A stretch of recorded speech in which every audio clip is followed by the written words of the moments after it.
বিসমিল্লাহির রহমানির রহিম। N A study point Chittagong থেকে আপনাদেরকে সবাইকে স্বাগতম। আমি আজকে একটা গুরুত্বপূর্ণ ভিডিও নিয়ে আপনাদের মধ্যে হাজির হয়েছি। আমার আজকে ভিডিওটি হচ্ছে হিসাব সমীকরণ অর্থাৎ হিসাব বিজ্ঞানের উপর ভিত্তি করে একটা আমি গুরুত্বপূর্ণ চ্যাপ্টার এখানে অবতারণ করেছি, হিসাব সমীকরণ। এখন আমাদের এই হিসাব সমীকরণের এই অধ্যায়টা, এই অংশটা হিসাব বিজ্ঞান নবম, দশম এবং উপরের ক্লাসের শিক্ষার্থীদের জন্য খুবই গুরুত্বপূর্ণ একটি অধ্যায়। এটার উপর ভিত্তি করেই আসলে হিসাব বিজ্ঞানের সমস্ত কার্যক্রমগুলো সুচারুরূপে এবং নিখুঁতভাবে সম্পাদন করা যায়।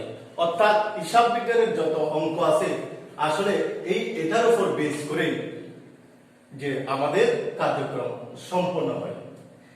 তাহলে আমরা দেখি হিসাব সমীকরণ। এখন হিসাব সমীকরণ আমাদেরকে বোঝার আগেই আমাদেরকে জানতে হবে সমীকরণ কি।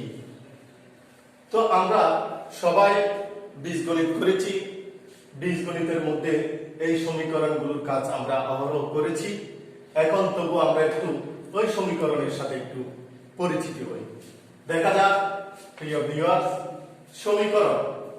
আমি একটা এখানে সমীকরণের সংজ্ঞা এখানে উল্লেখ করছি। সমীকরণ হলো একটি গাণিতিক বিবৃতি যেখানে দুইটি রাশিকে পরস্পর সমান দেখানো হয়।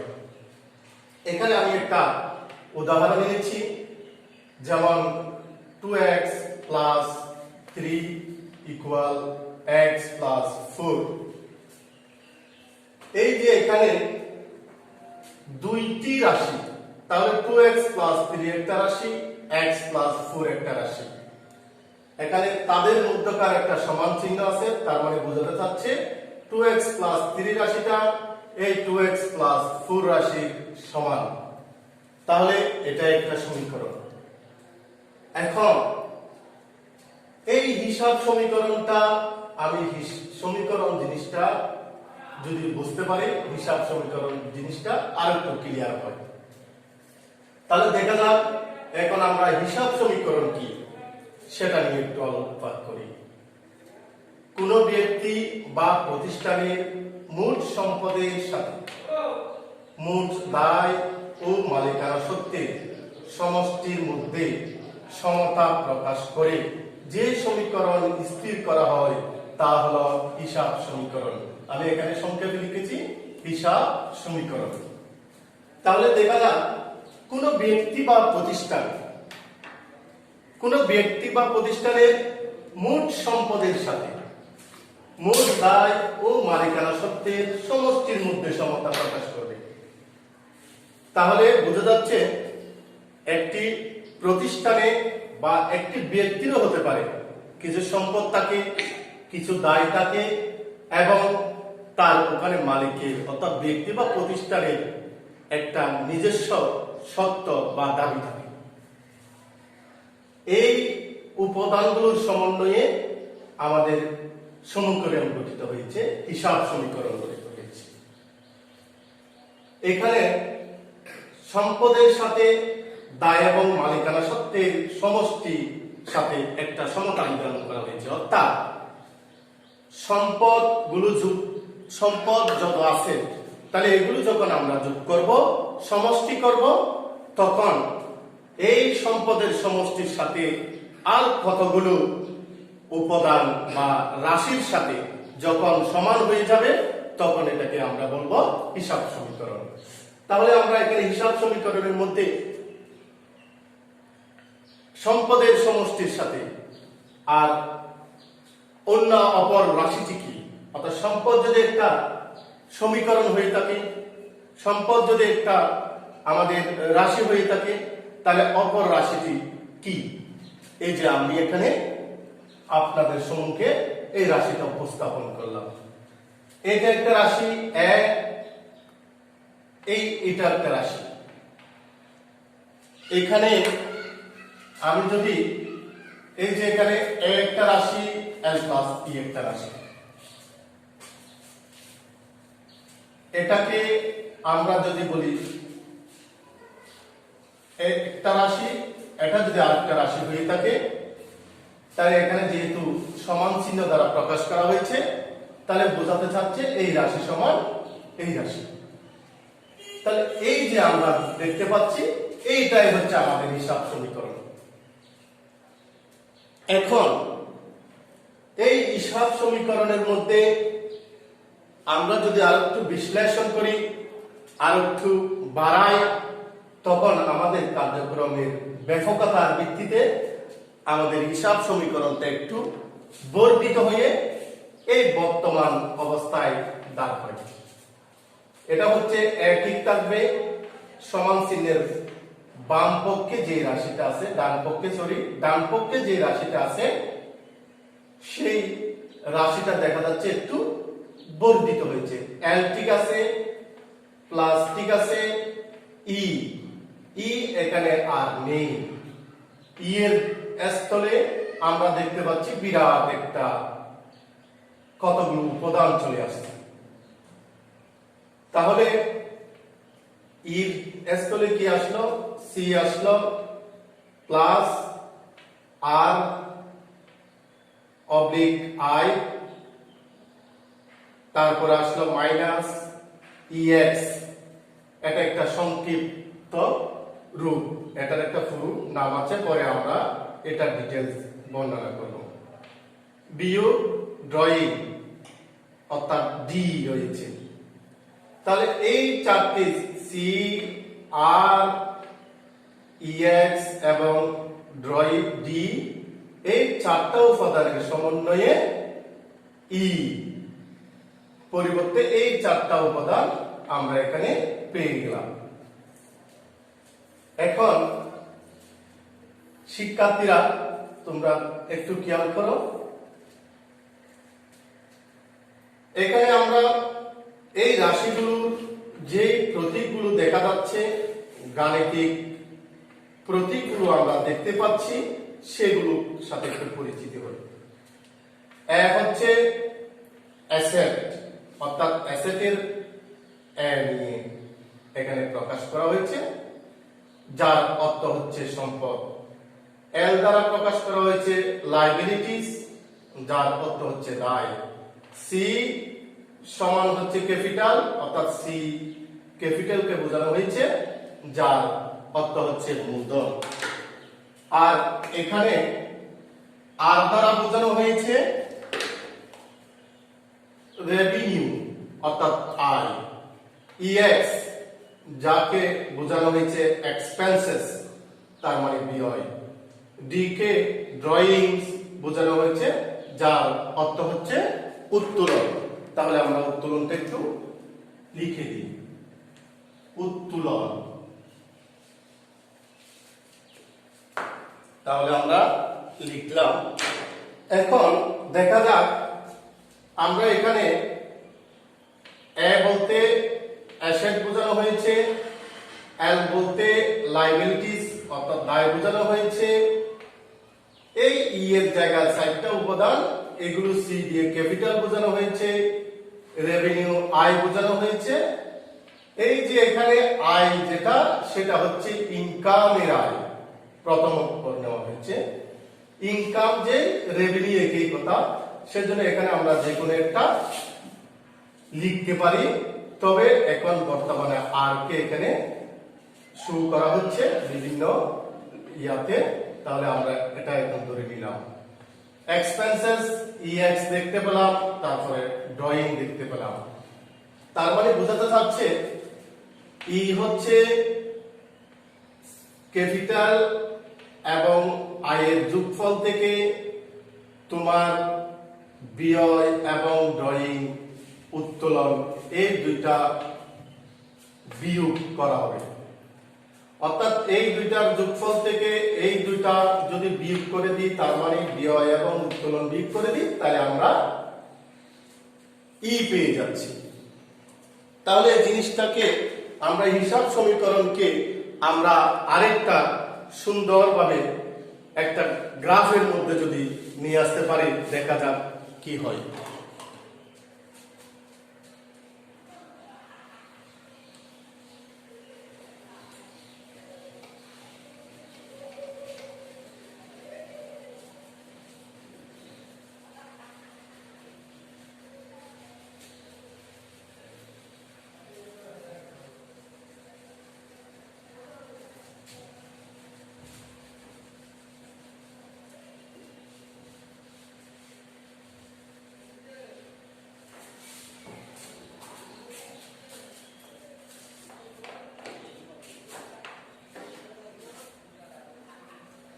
তাহলে দেখা যাক আমরা একটা গ্রাফ তৈরি করলাম।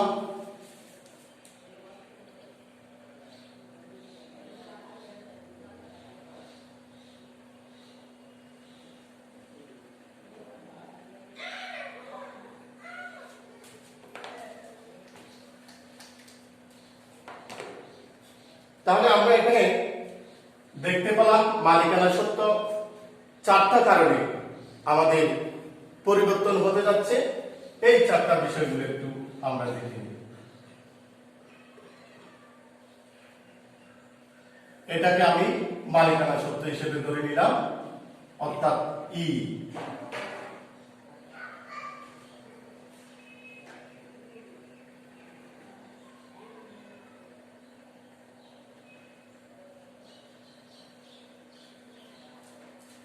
যদি আমি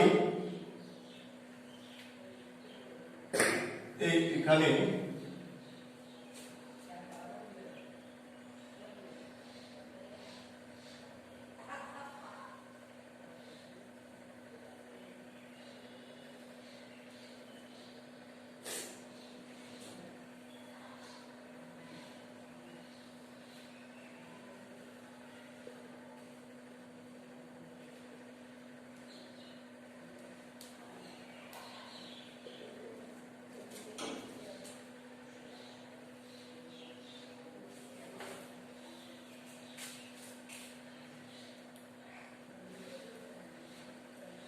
ব্যয়, তারপরে এখানে আমরা লিখলাম উত্তোলন। তাহলে আমরা গ্রাফটা কি পেলাম? এখানে এটাকে আমি মালিকানা সত্ত্বকে এখানে মূল কেন্দ্রতে রাখলাম। এই মালিকানা সত্ত্ব চারটা জিনিস দ্বারা প্রভাবিত হয়, অর্থাৎ হ্রাস বৃদ্ধি পায়। একটা হচ্ছে মূলধন, আরেকটা হচ্ছে আয়, একটা ব্যয়, অপরটা উত্তোলন। তাহলে প্রিয় ভিউয়ার্স, আমরা একটু খেয়াল করি। এখানে আমি প্রথমে হিসাব সমীকরণটা আমি আবার বর্ধিত রূপটা একটু লিখতে যাচ্ছি।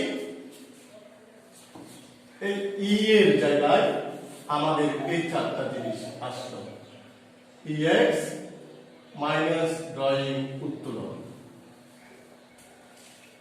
তাহলে হিসাব সমীকরণটা আমি আবার উপরে লিখলাম। ই বলতে আমি এই চারটা উপাদানের সমন্বিত রূপকে বোঝাচ্ছি। এখানে সি বলতে মূলধন, আর বলতে রেভিনিউ আয়, এক্সপেন্সেস ব্যয়, ড্রয়িং উত্তোলন। এখন এই দুইটি জিনিস দ্বারা, অর্থাৎ আমাদের ডানে যে দুইটা উপাদান আছে মূলধন এবং আয়, এই দুইটা জিনিসের কারণে, এই দুইটা উপাদানের কারণে মালিকানা সত্ত্ব প্লাস হয়, অর্থাৎ বৃদ্ধি পায়।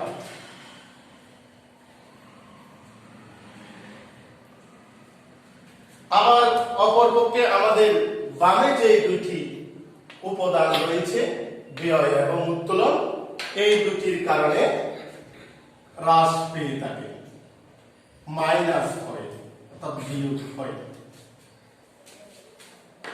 তাহলে আমরা এখানে মালিকানা সত্ত্ব একটা গ্রাফের মধ্যে যখন আমরা প্রকাশ করলাম, দেখা যাচ্ছে আয়ের কারণে এবং মূলধনের কারণে মালিকানা সত্ত্ব বৃদ্ধি পাচ্ছে, আর ব্যয় এবং উত্তোলনের কারণে মালিকানা সত্ত্ব হ্রাস পাচ্ছে।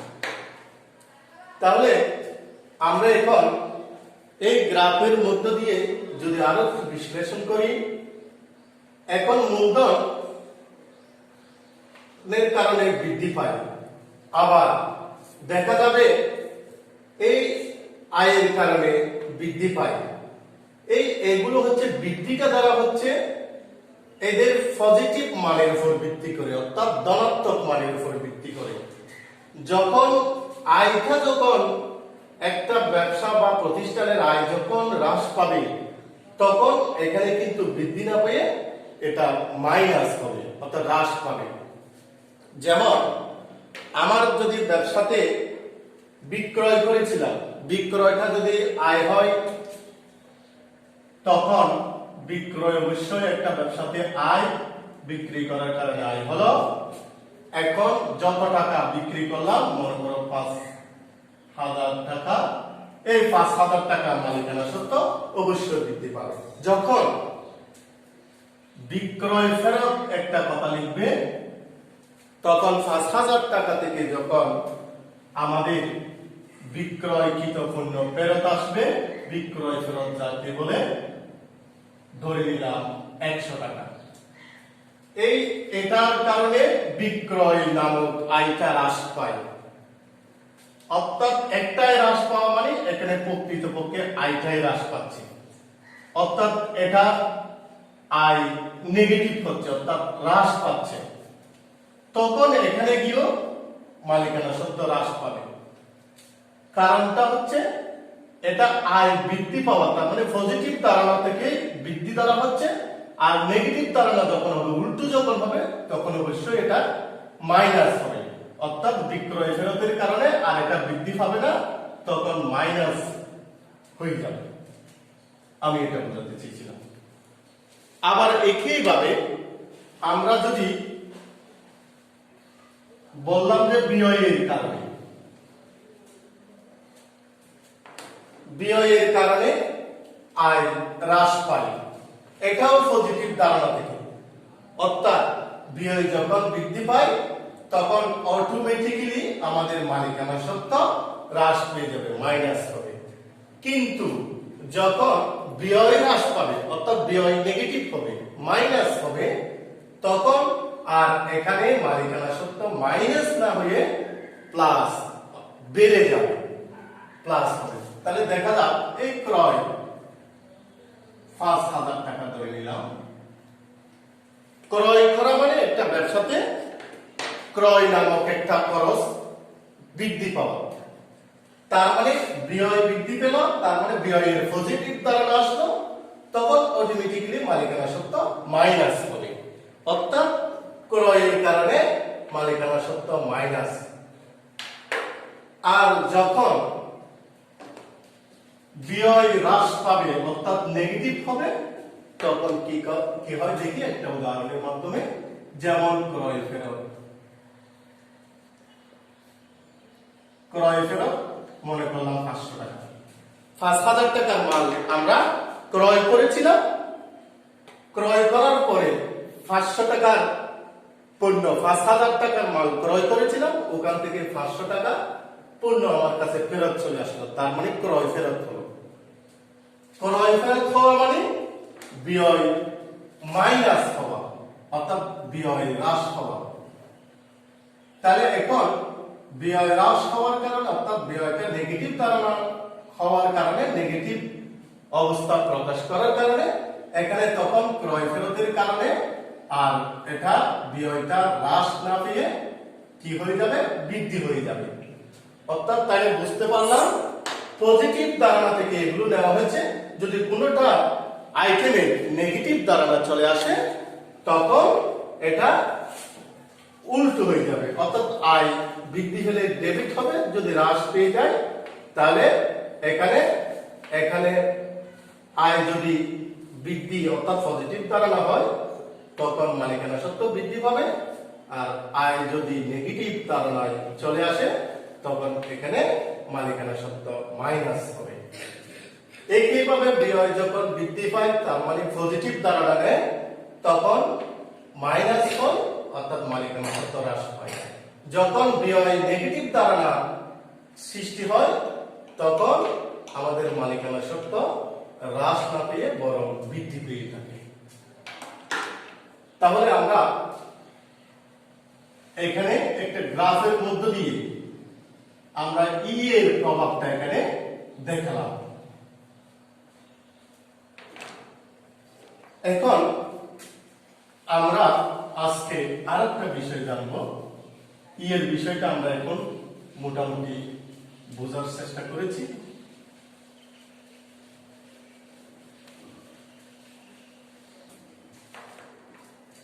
এই এতে এ দিয়ে সম্পদ বোঝানো হয়েছে, এখানে এ দিয়ে লাইব্রেরি বোঝানো হয়েছে। এখন আমি বলবো কোনগুলো সম্পদ, অর্থাৎ সম্পদ কি, দায় কি, ক্যাপিটাল মালিক মূলধন কি, রেভিনিউ আয় কি, এক্সপেন্সেস ব্যয় কি, ড্রয়িং উত্তোলন কি জিনিস, এইগুলোর সংজ্ঞা আমি সংক্ষেপে তুলে ধরার চেষ্টা করব। আমি পরবর্তী যে আমার ভিডিওতে পর্ব করে এটার বিস্তারিত ব্যাখ্যা আমি দিয়ে যাব। আজকে শুধু আমি এদের সংজ্ঞাগুলো মুখে বলবো, যা পারি তা বলার চেষ্টা করব, বোঝানোর চেষ্টা করব। এদের কিন্তু আলোচনা বিস্তারিত, এদের উপর ভিত্তি করে বেস করে আমার হিসাব বিজ্ঞানের, আগে বলেছি হিসাব বিজ্ঞানের অঙ্কগুলো এর উপর ভিত্তি করে তৈরি হয়। সেজন্য আমাকে এই সমীকরণের প্রতিটি অংশ, প্রতিটি উপাদান সম্পর্কে আমার বিস্তারিত জানতে হবে।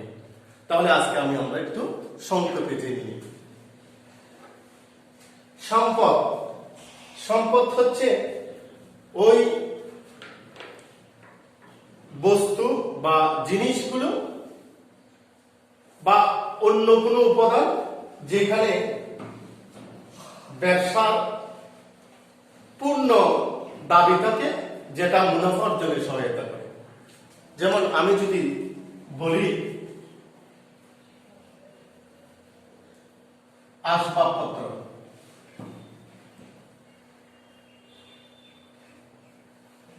তা আমি যদি সালের ব্যবসা করি তখন আমার আসবাবপত্রের প্রয়োজন হবে, চালগুলো রাখবো, তার লাগবে, এই যে বসার চেয়ার টেবল এগুলো লাগবে। তাহলে এই আসবাবপত্রটা আমি আমার ব্যবসাতে একটা বস্তু হিসেবে আসলো, এটা আমি ব্যবসাতে ব্যবহার করব, এটার উপর আমার একটা পূর্ণ মালিকানা রয়েছে এবং এটা মুনাফা অর্জনে সহায়তা করে। তার মানে আমি যদি একটা থাক না থাকে, আমি চালগুলো কোথায় রাখবো, আমি বসবো কোথায়, তাহলে আমার কাস্টমার এসে আমার সাথে লেনদেন কোথায় করবে, এই যে বিষয়গুলো প্রত্যক্ষ বা পরোক্ষভাবে মুনাফা অর্জনে আমার আসবাবপত্র আমাকে সহায়তা করলো। সেজন্য সম্পদ হচ্ছে, আসবাবপত্র হচ্ছে ব্যবসার সম্পদ। এখন আসো দায়। দায় হচ্ছে ব্যবসার নিকট অপরের দাবি, মালিক নয় তৃতীয় কোনো পক্ষের দাবি, সেটাকে বলা হচ্ছে লায়াবিলিটিস। যেমন আমি ঋণ নিলাম, এই ঋণটা যখন আমি ঋণ গ্রহণ করলাম, এখানে দুইটা কনসেপ্ট আছে, একটা গ্রহণ একটা প্রদান। তাহলে আমি ঋণ গ্রহণ করলাম, যখন ঋণ গ্রহণ করি তখন ওই টাকাটা আমাকে অবশ্যই যার কাছ থেকে নিছি তাকে আবার ফেরত দিতে হবে, সেটা ব্যাংক থেকে নিই বা কোনো ব্যক্তির কাছ থেকে নিই। এখন এই ঋণটার টাকাতে, অর্থাৎ যে টাকাটা আমি ঋণ নিলাম সেটা আবার ফেরত দিতে হবে। তার মানে এই টাকাটা অপর পক্ষ আমার কাছে দাবি করবে, যার কাছ থেকে আমি ঋণ নিয়েছি। তাহলে এই অপরের দাবি হচ্ছে ঋণ, অর্থাৎ দায়। আরো অনেক থাকতে পারে, একটা একটা করে আমি উদাহরণ দিতে গেলাম। তাহলে আরেকটা উপাদান পেলাম মূলধন। মূলধন বলতে আসলে কোন প্রতিষ্ঠানের মালিক বা মালিকগণ যা ব্যবসা পরিচালনা করার জন্য প্রয়োজনে দিয়ে থাকে, সেগুলোই হচ্ছে মূলধন। যেমন আমরা একটা ব্যবসা শুরু করলাম 5 জনে মিলে, 5 জন যখন 5 কোটি টাকার মধ্যে প্রত্যেকে 1 কোটি টাকা করে দিল, তাহলে এখানে এই 5 কোটি টাকা হচ্ছে আমার ব্যবসায়ীর মূলধন। তার মানে ওই মূলধনের, অর্থাৎ যেটা মালিক সরাসরি দাবি করতে পারবে, সেটাই হচ্ছে মালিকের দাবি, যেটাকে বোঝানো হচ্ছে সেটা হচ্ছে মূলধন। তারপর এখানে 5 কোটি টাকা সরাসরি হচ্ছে মালিকের কাছ থেকে এসেছে, সেজন্য এটাকে আমরা মূলধন ধরে নিলাম।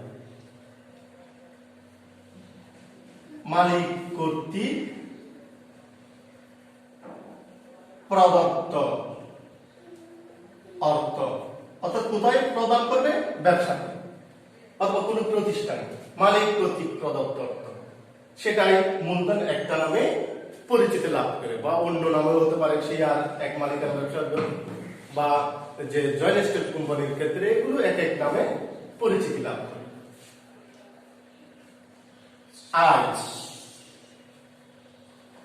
আয় হচ্ছে যেটা আমি আমার শ্রম দিয়ে, আমার মেধা দিয়ে, সেবা দিয়ে বিভিন্ন উপায়ে আমি উপার্জন করব, সেটা অর্থাৎ ব্যবসা প্রতিষ্ঠান উপার্জন করবে, সেটা বুক করতে পারবে, খরচ করতে পারবে, এই সেটাই হচ্ছে আয়। যেমন আমি যদি ধরে নিই যে আমি চালের ব্যবসা করি, তাহলে বিক্রয়,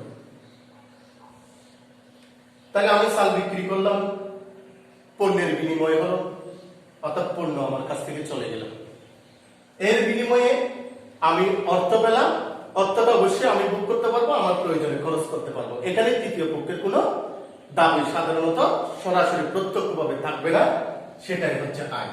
অর্থাৎ আয় হচ্ছে আমার কাছে অর্থ আসবে, অথবা অর্থের সমপরিমাণ কিছু আসবে, আমার কাছ থেকে একই পরিমাণ সমপরিমাণের কিছু চলে যাবে। তাহলে চাল চলে গেল, অর্থ পেলাম, তাহলে আমার সেজন্য বিক্রয়টা আমরা আয় হিসেবে বিবেচনা করি। ব্যয় সংক্ষেপে বলা হচ্ছে, ব্যয় হচ্ছে অর্থ আয়ের বিপরীত কনসেপ্ট, অর্থাৎ অর্থ চলে যাবে অথবা সমপরিমাণ কিছু চলে যাবে, এর বিনিময়ে আমি কিছু পেতে পারি। যেমন ক্রয়, ক্রয় করলে টাকা অবশ্যই চলে যাবে, এর বিনিময়ে আমি পণ্য পেলাম, যে জিনিসটা কিনলাম সেটা পেলাম, তাহলে এখানে ক্রয় হচ্ছে ব্যয়। আর একটা কনসেপ্ট পেলাম উত্তোলন। এই উপাদান হচ্ছে মালিক সংক্রান্ত, অর্থাৎ শুধু মালিক, এই দুইটা জিনিস মূলধন আর উত্তোলন হচ্ছে এগুলো মালিকদের সাথে সরাসরি জড়িত। উত্তোলন হচ্ছে মালিক বিভিন্ন প্রয়োজনে ব্যবসা থেকে যখন অর্থ নিয়ে যাবে, তখন এটাকে আমরা উত্তোলন হিসেবে ধরে নিব। তাহলে এটা বলবো আমরা মালিক কর্তৃক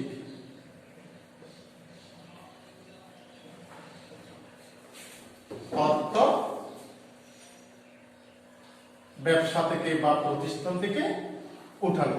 এটা মালিক প্রদান করবে আর এটা মালিক উঠিয়ে ফেলবে, অর্থাৎ নিয়ে ফেলবে। তাহলে আমি আজকে হিসাব সমীকরণে, অর্থাৎ এর ভিত্তিতে হিসাব সমীকরণ হচ্ছে হিসাব বিজ্ঞানের মূল, অর্থাৎ এটার উপর ভিত্তি করে হিসাব বিজ্ঞানের অন্যান্য আমরা কার্যক্রমগুলো, সমস্যাগুলো সমাধান করে থাকি।